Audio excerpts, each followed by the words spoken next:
I've got to be honest. This Iran war has turned into a full-blown headache.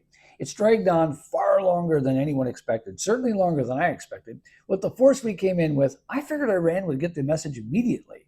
They were outgunned. Their military collapsed fast. Karg Island, their economic lifeline, was on the verge of falling. And without oil, Iran doesn't have much left to keep the country running. None of this is Trump's fault. I'm not blaming him for starting it, managing it, or being cautious about it. Yes, the war is controversial, and I've explained in past videos why I believed it was necessary. I still believe that today.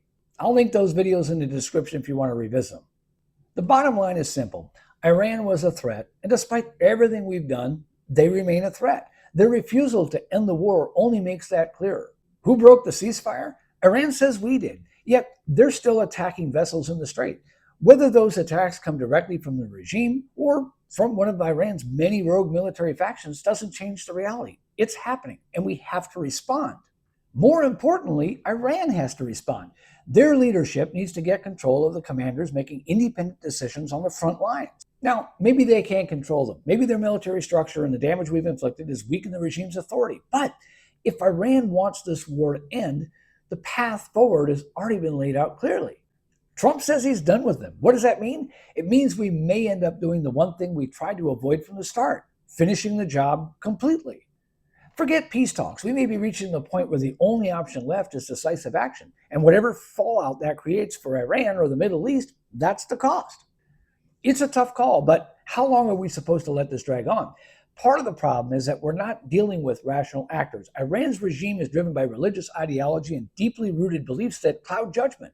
They genuinely believe they have something more powerful than any weapon on their side, Allah. They don't fear annihilation. They see fighting to the death as a moral duty, a path to something greater.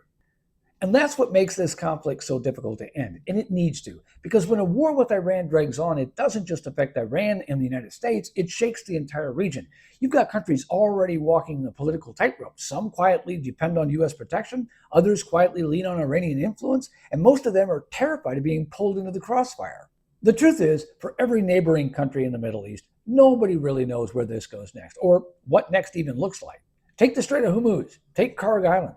We don't rely on that oil, but a lot of other nations absolutely do. And when you look at the attacks happening in the Strait, remember something important. The people on those vessels aren't soldiers. They're not combatants. They're civilians just trying to do their jobs while being fired on in one of the most strategically sensitive waterways on the planet. That's the kind of instability this war creates, and why the fallout reaches far beyond Iran's borders. Beyond all of that, here's the part I genuinely don't like. If we're left with no choice but to end this in the harshest way possible, it forces the United States into a long-term relationship with Iran that nobody wanted. Because if we completely dismantle Iran's military, take control of their oil infrastructure, and secure the Strait, that isn't something you just walk away from. That has to be managed. There's no version of this where we blow them up and leave. It doesn't work like that. If Iran collapses, we're automatically responsible for what comes next. We'd have to be involved in regime change. We'd have to help the Iranian people rebuild a functioning government. We'd have to stabilize their economy, reconstruct their infrastructure, and make sure the region doesn't spiral into chaos the moment the dust settles. In other words, ending the war decisively doesn't end our involvement, it expands it. And here's the frustrating part. We're not exactly great at doing any of that. And that's not me taking a shot at the United States. It's just the truth. If you rewind the clock a bit, and this is me responding to some of the comments I got on earlier posts, you'll see why people say things like, where we are today with Iran is because we involved ourselves 50 years ago, and this is where it led us. I can't sit here with a straight face and pretend there isn't some truth to that. You could easily argue that part of what pulled us into Iraq after 9/11 came from a similar dynamic. And I don't think anyone can seriously argue that Iraq today is in a dramatically better place because of our efforts to help them rebuild.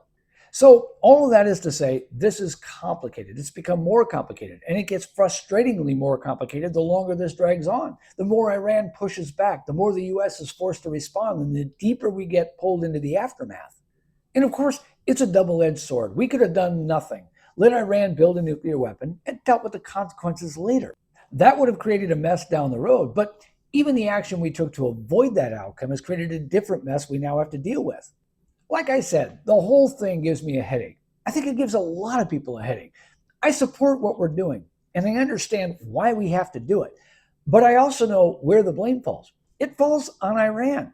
Sure, I hear all the arguments. Iran is a sovereign nation. They get to do what they want. The U.S. should keep its nose out of it. We brought this on ourselves. At the same time, even if it creates other problems, I do believe the United States, as the most powerful nation on earth, has a responsibility to slow down the nefarious activities of bad actors. That's what we did here. And like always, there are consequences. Some we expected, some we didn't. I think Trump probably thought this would go smoother. I certainly did. But again, we were thinking rationally. We were assigning that rational thinking to a nation that operates under a completely different set of rules and a completely different way of seeing the world. This whole situation is a headache for me, for you, for the world, but it's the reality we're living in. Iran pushed this to the brink, and now we're dealing with the fallout. It's not clean, it's not simple, and it's not over. If you've got thoughts, disagreements, or your own take on where this goes next, drop them below. If you want to keep following this story as it unfolds, hit subscribe and check out the past videos linked in the description.